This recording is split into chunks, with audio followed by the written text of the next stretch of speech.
with HeroesMart Homeschool Academy. Welcome to class. It's good to have you here. Today is our composition class. It's the day of the week where we talk about composing and writing. One of the ways we are able to become effective writers is by ensuring that our sentences are meeting the English language grammar standards. These are things we go over every single week.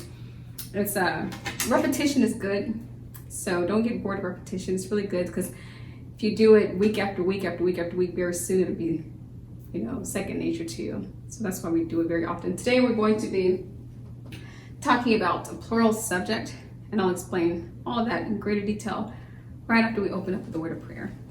We thank you, Lord, for this time. We have to learn and grow. We seek to do the best we can and add to what we know. We love you, God, with all our hearts, and to others' love we show. Pleasing you is our goal. Now to our lesson we shall go. In Jesus' name we pray. Amen. Amen. Great work. So plural subject is oftentimes we talk about a singular subject. A singular subject. Singular subject is whenever we just have a single subject, like a cat meows. Okay, a cat meows. Sure, that's true. Whenever the subject becomes plural, then what are we going to do with the number of cats? We're going to multiply the cats. No longer is it a cat, but now it's cats. Cats meow. Okay, so from single to plural, from one to many, that's how we would write that. And this is pretty, you're familiar with this. But what we're going to bring out today in today's lesson is how a cat meows. There's the verb has to agree with the noun, with the subject. So we have an S at the end of the verb. Once you put the S at the end of the verb, the subject and the verb agrees in terms of number. Same thing is true with the plural subject. We have multiple cats, we have many cats. So the verb, to make it agree, we just drop the S.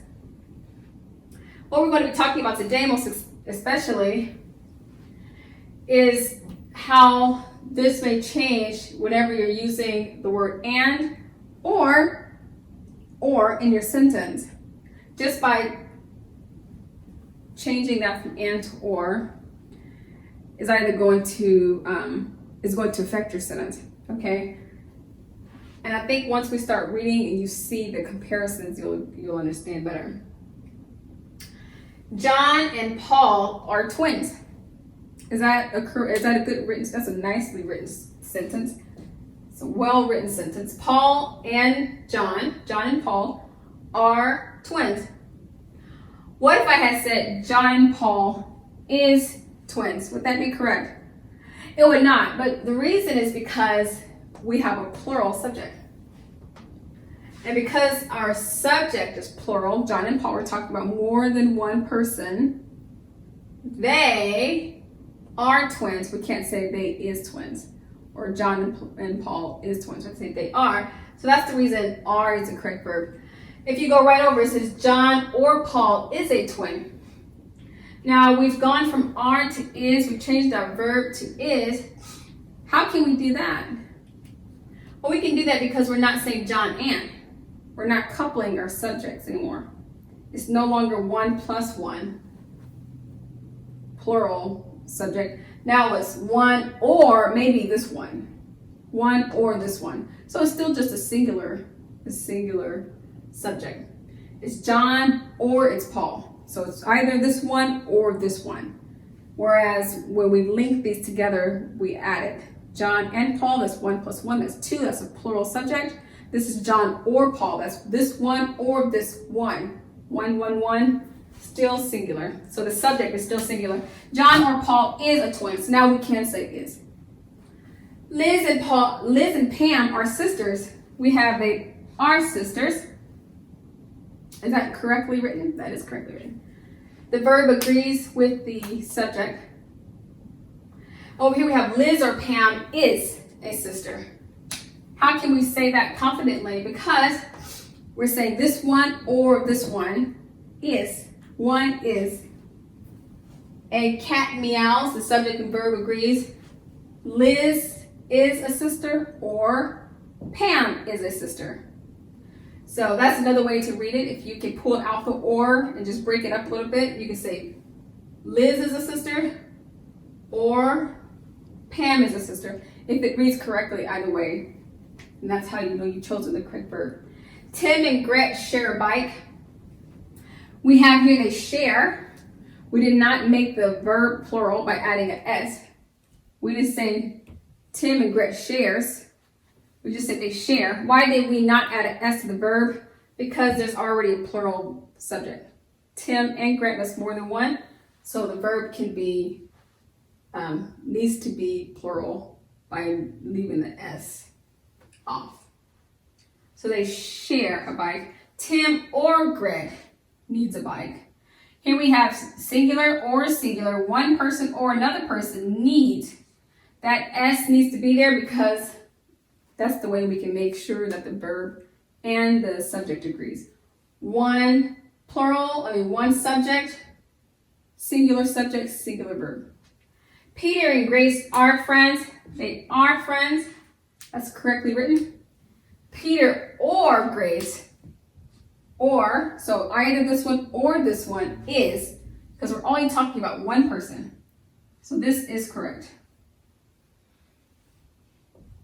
Okay, the Hebrews were God's people.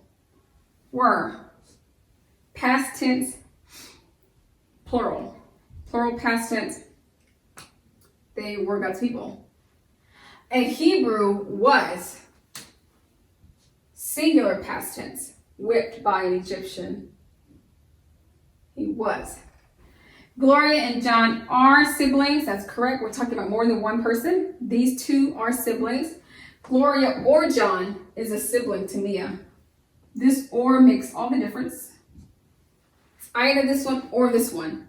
So there's still a singular subject, which demands a singular verb. Sam and Tom run fast. Is that correct? That is correct. The verb agrees with the plural. The plural verb agrees with the plural subject. Sam or Tim runs fast. Now we have to add an S to the verb to make sure that the subject and the verb agrees in number. Paula and Rhea eat pizza. They don't eat pizza, they eat pizza. So we have a verb that has no S, which means it's plural, and that's great because it matches the plural subject. And then we have Paula or Rhea eat pizza. Keep in mind we're talking about either one of these girls. One of them eats pizza. In any situation, one person, singular subject, singular verb. Jim and Lola play together. That's correct. Jim and Lola represent two people. That's a plural subject. And they play together, so the verb is plural. Jim or Lola plays. Here we add an S to make sure that the verb agrees with the subject.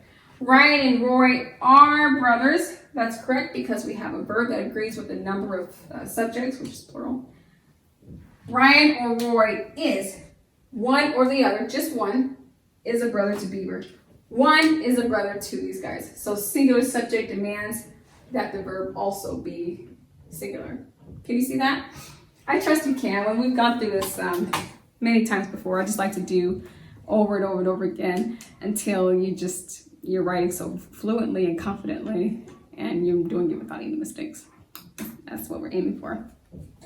Okay, well, go ahead and take time out to complete your exercise in your workbook talking about volcanoes. Thank you so much for coming to class, for being a part of today's lesson. But until tomorrow, God bless. I'll be your hero's buddy, and as you study with HeroesMart, I will be your friend. So don't you worry.